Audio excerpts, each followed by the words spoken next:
राम राम भाइयों, हाजिर है फिर से आपके साथ में उपस्थित है श्रीमद् भगवद गीता अध्याय 7 के श्लोक 22 से अब आगे बढ़ेंगे। 21 तक का पूरा कर लिया गया था। इससे पहले मैं कुछ निष्कर्ष दोनों के बीच का बता दूं जो मैंने नोट किया था। देवताओं की पूजा अस्थाई फल देती है, यानी कि जो तरह तरह के देवी माई मथानी मेला परिक्रमा करते हैं ये अस्थाई सुख देने वाले हैं, ये पूर्णता सुख देने वाले नहीं है, क्योंकि पूर्ण सुख तो मिलेगा उस परमात्मा की भक्ति से जो पूर्ण परमात्मा जिसे हम कहते हैं। और जो जन्म मरण के बंधन से बचना चाहता है उसे मृत्यु समय भी ईश्वर का स्मरण करना होगा। यानी कि यदि आप जैसे गज और गराह के बारे में सुना होगा आपने कि ये दोनों आपस में लड़ रहे थे एक मतंग ऋषि के शराब के कारण, और जो दोनों लड़ाई करते करते सब पानी चले गए और सिर्फ उसके मुख से रा का भी आधा निकला था। यानी कि उस निरंकार धुन से उस भगवान उस परमात्मा को जब हम याद करेंगे तो अवश्य हमारे सुनता ही है, हमेशा सुनता है, और तभी हमारे कार्य भी सिरेंगे। क्योंकि जब तक हम पूर्ण ज्ञान हासिल नहीं करते तब तक हमारा कोई भी कार्य सिद्ध नहीं होता मित्रों। क्योंकि हम लाख प्रयास कर लें, हमारे अंदर अगर श्रद्धा लानी है तो आपको गुरु का शरण बनाना पड़ेगा और ये मानना पड़ेगा आप जी को कि परमात्मा रूपी शक्ति कोई है। तरह तरह के भक्ति करने वाले, तरह तरह के पंथ वाले जितने भी हैं, इन सब का कोई अस्तित्व नहीं है, कोई आधार नहीं है। इस सनातन मार्ग, सनातन धर्म और हमारी जो सनातन पुस्तकें हैं जिनको हम आज हिंदू किताबें कहते हैं, यही श्रेष्ठ हैं। बाकी से उदाहरण ले सकते हैं, लेकिन भक्ति की सीख हमें यहीं से लेनी पड़ेगी, अन्यथा हमारा एक एक पल बेकार जा रहा है। और एक छोटा सा निष्कर्ष लिखा था मैंने बहुत गहन विचार करके, वो इस प्रकार था कि देवता पूजन के नश्वर फल ईश्वर भक्ति से अमर फल मिलता है। नश्वर फल में मतलब क्या हो गया कि मान लीजिए आपने किसी देवी देवता को एक प्रसाद चढ़ा दिया, उसके निमित्त को दान पुण्य कर दिया, थोड़े बहुत आपको फल अवश्य मिल जाएगा, लेकिन ये नश्वर है। शरीर छोड़ने के बाद ये बेकार है, इसका भरपाई करना पड़ेगा। अज्ञानी लोग ईश्वर को नहीं पहचानते, ज्ञानी मृत्यु क्षण में भी उसका स्मरण करते हैं और मुक्ति पाते हैं। क्योंकि जो ज्ञानी है वो परमात्मा के प्रति आश्रय होकर के उस अपने गुरुदेव के द्वारा दिए गए उन मंत्रों को जाप करता है और भगवान से डर करके उनके नियम में रहता है, जिससे कि उसको सब सुख मिलते हैं। इस लोक में भी सुखी होता है और परलोक को जाने के बाद तो सुख का कहना ही क्या है, क्योंकि वो तो मोक्ष गति का मार्ग है। इस प्रकार से हमें और आपको सतर्क और सावधान रहना चाहिए कि हम उसको भगवान की भक्ति में ही अपने हृदय को लगा सकें, अन्यथा हमारा एक एक श्वास व्यर्थ जा रहा है यदि हम भगवान भक्ति नहीं कर रहे हैं तो। मित्रों, जिनको नहीं पता उनको नहीं पता, लेकिन जिसको भक्ति की तरफ लग जाए उसको देर नहीं करना चाहिए। तथा वह पुरुष श्रद्धा से युक्त होकर उस देवता का पूजन करता है और उस देवता की पूजन करने से मेरे द्वारा ही विधान आए। तो 22 हो गया, अब 23 पे आगे आते हैं। परंतु उन अल्पबुद्धि लोगों का वह फल नाशवान है तथा वे देवताओं को पूजने वाले देवताओं को प्राप्त होते हैं, और मेरे भक्त चाहे जैसे ही भजें अंत में वे मुझको ही प्राप्त होते हैं। बुद्धिहीन पुरुष मेरे अनुत्तम अविनाशी परम भाव को, अनुत्तम कहा है, उत्तम नहीं कहा है, यानी कि भगवान ने अपनी पूजा को अनुत्तम बताया है, उत्तम नहीं बताया है। ना जानते हुए मन इंद्रियों से परे मुझे सच्चिदानंद घन ब्रह्म परमात्मा को मनुष्यों की भांति जन्म कर व्यक्ति भाव को प्राप्त हुआ मानते हैं तथा अपनी, क्योंकि इंसान समझता है कि यही भगवान विष्णु जी हैं, अर्थात यही गीता ज्ञान बोल रहे हैं, लेकिन ऐसा है नहीं। उसके बारे में बता रहे हैं ये। अपनी योग माया से छिपा हुआ मैं सबके प्रत्यक्ष नहीं होता, इसलिए यह अज्ञानी जन समुदाय मुझ जन्म रहित अविनाशी परमात्मा को नहीं जानता, अर्थात मुझको जन्मने मरने वाला समझता है। यानी कि भगवान कृष्ण के शरीर में जिस प्रकार से बोल रहे थे, उस प्रकार से सब क्या समझते हैं कि ये भगवान कृष्ण हैं, इनका जो कृष्ण बोल रहे थे उन्हीं के उदाहरण पर उन्होंने पूरे समाज को उदाहरण दिया था कि और हे अर्जुन, पूर्व में व्यतीत हुए और वर्तमान में स्थित तथा आगे होने वाले सब भूतों को मैं जानता हूँ, परंतु मुझको कोई भी श्रद्धा भक्ति रहित पुरुष नहीं जानता। क्योंकि हे भरतवंशी अर्जुन, संसार में इच्छा और द्वेषों से उत्पन्न सुख दुख आदि द्वंद्व रूप मोह से संपूर्ण प्राणी अत्यंत अज्ञानता को प्राप्त हो रहे हैं, परंतु निष्काम भाव से श्रेष्ठ कर्मों का आचरण करने वाले जिन पुरुषों का पाप नष्ट हो गया है, वे राग द्वेष जनित द्वंद्व रूप मोह से युक्त दृढ़ निश्चयी भगत मुझको सब प्रकार से भजते हैं। जिन्होंने निश्चय कर लिया कि मुझे मोक्ष पाना है, मुझे भक्ति करनी है, तो ये जान करके ये कह तो अपने बारे में रहे हैं, लेकिन जिस समय आदमी का ज्ञान उदय होता है वो इस परमात्मा इस परंपरा को बिल्कुल भी नहीं मानता, और जो मानते हैं उसी में लगे हुए हैं, लगे ही रहे हैं, वो तो कर ही रहे हैं, तो आप सब देख रहे हो। और जो मेरे शरण होकर जरा मरण से छूटने के लिए यत्न करते हैं, वे पुरुष उस ब्रह्म को, संपूर्ण अध्यात्म को तथा संपूर्ण कर्म को जानते हैं। जो पुरुष अधिभूत और अधिदेव के सहित तथा अधियज्ञ के सहित सबका आत्मरूप मुझे अंतकाल में भी जानते हैं, वे युक्त चित्त वाले पुरुष मुझ में ही जानते हैं, अर्थात प्राप्त हो जाते हैं। यानी कि इस प्रकार जो साधना करने वाले, ये आसन लगाना, ये पलथी मारना, इस प्रकार ये करना, तो जो उन्होंने कहा ये मेरा मत है, उस दृष्टिकोण से जो भक्ति करेगा वो ब्रह्म को प्राप्त होगा, अर्थात फिर लौट करके संसार में वापस आएगा। अर्थात जैसे आप बादल, धूप, पानी और बर्फ़ या सभी जल रूप हैं, वैसे ही अधिभूत, अधिदेव और अधियज्ञ सब कुछ वसुदेव है, ऐसा जो जानते हैं वो परमात्मा को जानते हैं, फिर भक्ति के लिए प्रयास करते हैं। इसी के साथ श्रीमद् भगवद गीता अध्याय 7 का श्लोक 30 तक का ये पूरा अब समाप्त होता है। अगले कड़ी 8 में मिलेंगे थोड़े विराम के साथ में, तब तक के लिए सुनते रहिए। सभी लोग प्यार से चैनल को सब्सक्राइब करिए, सबको शेयर करिए, अपने अनुभव फीडबैक कमेंट में बताएं, प्यारा सा कमेंट लिखें, और जो समझ में ना आया हो उस पर प्रताड़ना ना करके कृपया सरलता से पूछ लीजिएगा, मैं बता दूंगा। ठीक है जी, फिर मिलेंगे। धन्यवाद। राम राम।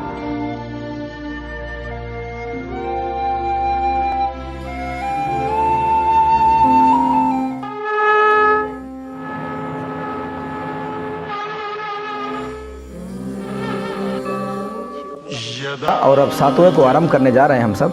इसके पहले एक भाई ने मुझे व्यक्तिगत एक सूचना दिया था, पूछा था एक प्रश्न कि क्या जो अध्याय के आरंभ में हरि ओम तत्सत लिखा हुआ है, जैसे कि ये है ना, तो क्या ये ठीक से दिखा दो क्योंकि किसी को संदेह न रह जाए कि मैं कुछ और दिखा रहा हूँ। ये है ना, ये यहाँ पर ये तो जो हरि ओम तत्सत लिखा हुआ है, क्या यही भगवान का मंत्र है?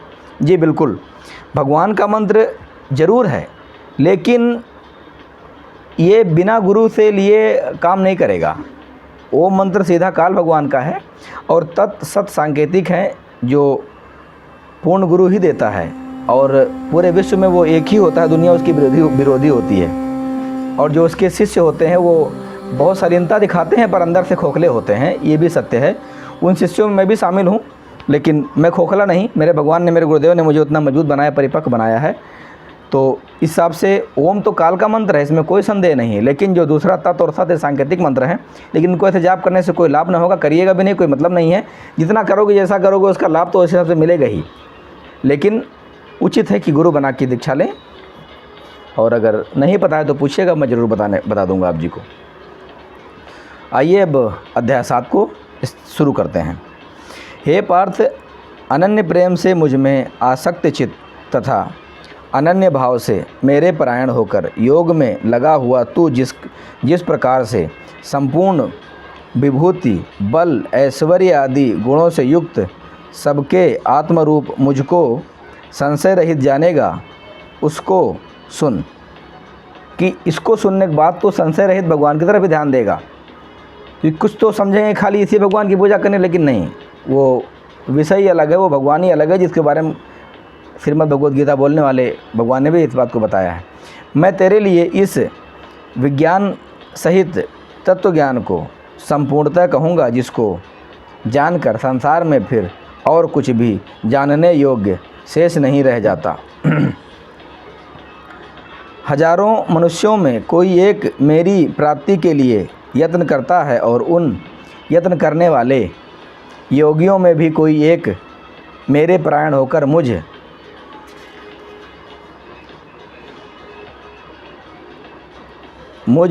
ने कुछ और भी लिखा है, हाँ, मुझको लिखा है, मुझको तत्व से अर्थात यथार्थ रूप से जानता है। पृथ्वी, क्योंकि भगवान को जानना कोई बच्चों वाला खेल नहीं है। जब तक आप त्याग बैराग नहीं करोगे तब तक आपको कुछ पता ही नहीं होगा, खाली आप ऊपर ऊपर डींगे मारते रहो, वो अलग विषय है। पृथ्वी, जल, अग्नि, वायु, आकाश, मन, बुद्धि और अहंकार भी इस प्रकार यह 8 प्रकार से विभाजित मेरी प्रकृति है। यह 8 प्रकार के भेदों वाली तो अपार अर्थात तेरी जड़ प्रकृति, मेरी जड़ प्रकृति, और हे महाबाहो, इससे दूसरी को जिससे यह संपूर्ण जगत धारण किया जाता है, मेरी जीवन रूप परा अर्थात चेतन प्रकृति जान। ऐसा समझ कि संपूर्ण भूत इन दोनों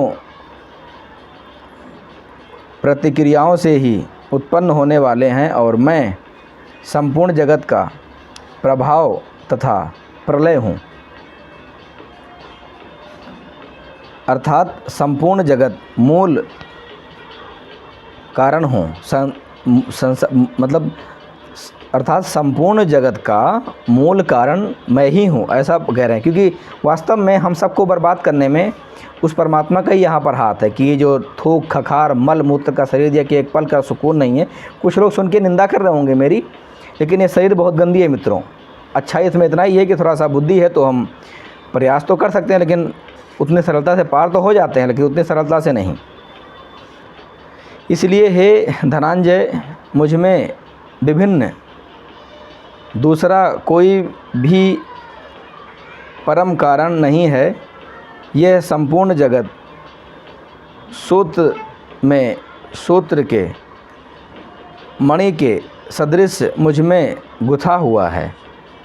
हे अर्जुन, मैं जल में रस हूँ, चंद्रमा और सूर्य का प्रकाश हूँ, संपूर्ण वेदों में ओंकार हूँ। देखा, मैंने पहले कहा था ना आप जी को कि अपना ओम मंत्र बताया है, ओंकार हूँ। आकाश में शब्द और पुरुषों में पुरुषोत्तम हूँ। पुरुषोत्तम कैसे हैं यहाँ पर? क्योंकि पुरुषोत्तम है ही हैं। हम लोग तो यहाँ बकरी की तरह हैं, जब मर्जी काटो मारो ले जाओ खाओ, तो पुरुषोत्तम है ही हैं वे, 1000 भुजाएं, है ना। तथा मैं पृथ्वी में पवित्र गंध और अग्नि में तेज हूँ, तथा संपूर्ण भूतों में उनका जीवन हूँ, और तपस्वियों में तप हूँ। यदि ये काल भगवान चाहे तो भक्ति से हमें 1 सेकंड में हटा सकता है, लेकिन उस परम पिता परमात्मा के नींव पे होने कारण मित्रों, यदि यही गीता कोई और पढ़ रहा होता इतना विधिवत, तो अब तक वो भयंकर दुखों में डूब जाता। लेकिन ये काल निरंजन हमारा भाई है, मेरा भाई है, मैं जानता हूँ, इसीलिए मुझे उतना परेशान नहीं कर सकता। सहायता करेगा मेरा बंदा, और उन्होंने सहायता करना आरंभ कर दिया है, क्योंकि आप सब सुन रहे हैं, यही बहुत बड़ी बात है। पूर्ण परमात्मा तो मेरे गुरुदेव हमारे साथ में ही है, उसमें कोई संशय नहीं है।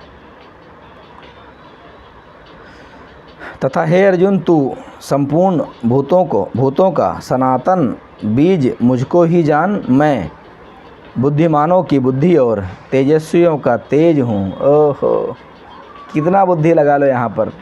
बुद्धि उस काल के द्वारा यहाँ मिलनी है, अपने आप के पास से कुछ नहीं होना है।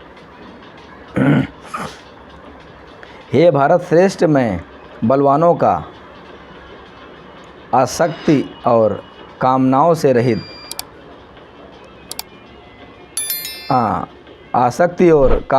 रहित बल अर्थात सामर्थ हूँ, और सब भूतों में धर्म के अनुकूल अर्थात शास्त्रों के अनुकूल काम मैं ही हूँ।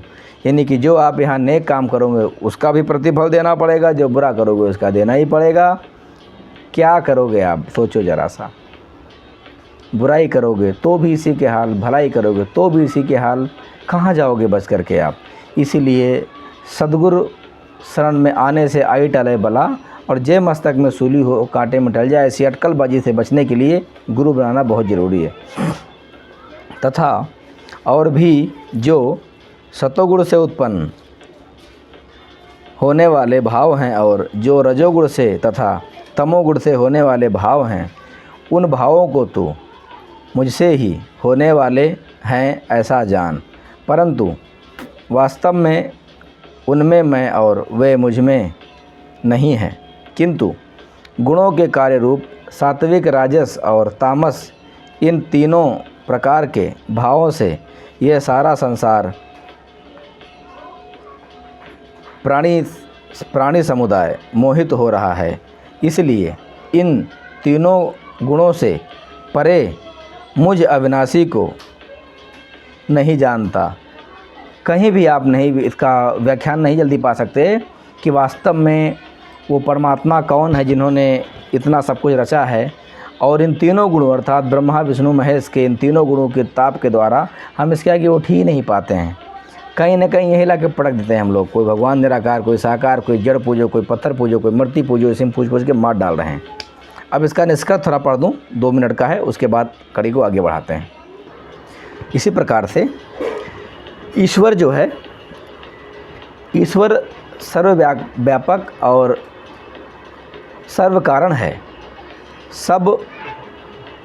सबका आधार है। जो इसे जान लेता है वह मुक्त हो जाता है, क्योंकि उस परमात्मा ने जिस प्रकार से इस पिंजरे को तैयार किया है कि हम सब इसमें कैद रहें, वो पूर्ण परमात्मा ने सब कुछ बहुत सोच समझ के बनाया है, जिससे हम सब इसी में रहें। अभी तो मैंने शॉर्टकट में आप जी को बता दिए, लेकिन कभी कहीं अगर आपकी इसको पढ़ करके आपका मन विचलित होता है या कभी शंका सी होती है, तो आप बेशक वहाँ पूछ सकते हैं, और मैं विधिवत बताने का आपको प्रयास करूँगा, संतुष्ट करने का प्रयास करूँगा आप जी को। 14, क्योंकि यह अलौकिक अर्थात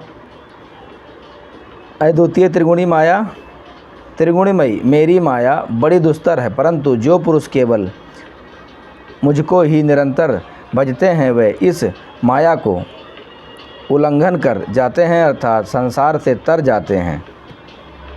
माया के द्वारा जिनका ज्ञान हरा जा चुका है, ऐसे असुर स्वभाव को धारण किए हुए मनुष्यों में नीच दूषित कर्म करने वाले मेरी भक्ति भी नहीं करते, ऐसा भगवान बता रहे हैं।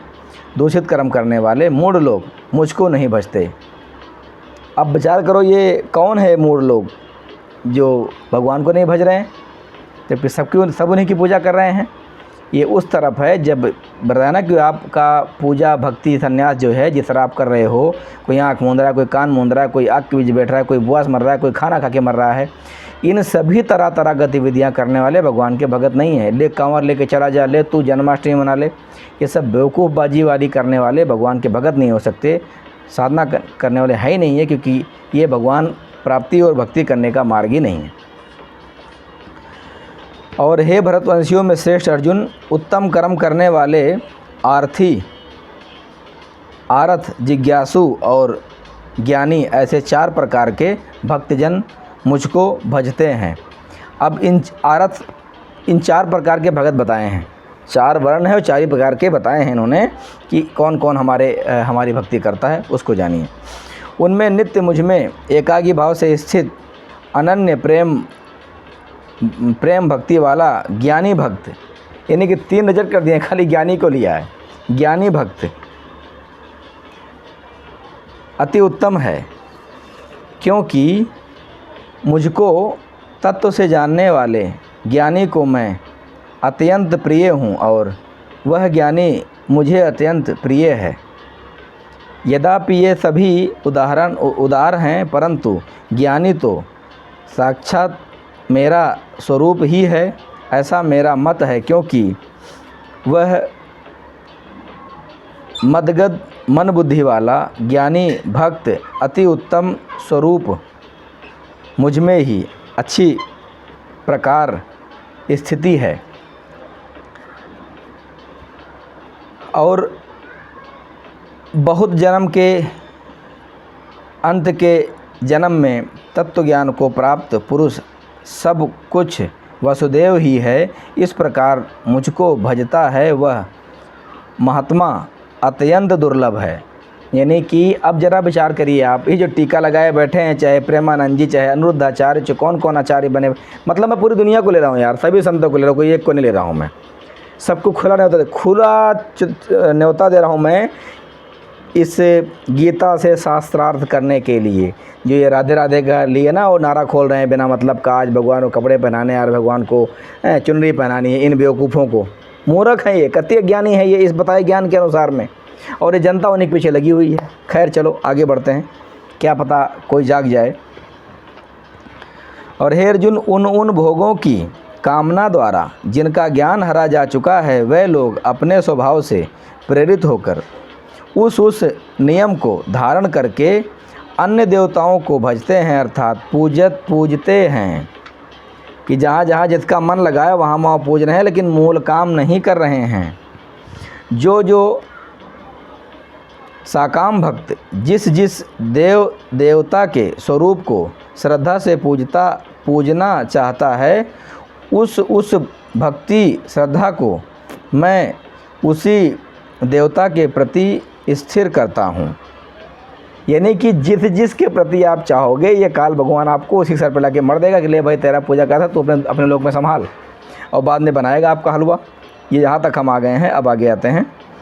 तथा वह पुरुष उस श्रद्धा से युक्त होकर उस देवता का पूजन करता है और उस देवता से मेरे द्वारा ही विधान किए हुए उन इच्छित भोगों को निसंदेह प्राप्त करता है। यानी कि जैसा पूजा करोगे फल तो मिलेगा उसका, लेकिन वो फल नहीं मिलेगा जो एक ज्ञानी और योगी को मिलेगा, महात्मा जन को मिलेगा। तो वीडियो बड़ी ना करते हुए इसको यहीं पर रोकते हैं। ज्ञान अथाह है, आगे आनंद आता रहेगा, क्योंकि मैं ऑडियो में उतना खुल के आप सबके साथ में हंस नहीं पा रहा था, बोल नहीं पा रहा था, आप सब कुछ आपके सामने करूँगा। और इसी के साथ अध्याय 7 का श्लोक 22 तक का हम लोग समाप्त करते हैं। अगले कड़ी में फिर मिलेंगे, तब तक चैनल को सब्सक्राइब करिए, वीडियो को पूरा देखिए और हाँ सभी को शेयर करिए, अपने कमेंट राय में दीजिए या हमें व्हाट्सएप करिए। आप सभी से विशेष निवेदन है कि इसको रुचि कर सुनिए, त्रुटि हो अगली कड़ी में। धन्यवाद, राम राम, जय हिंद।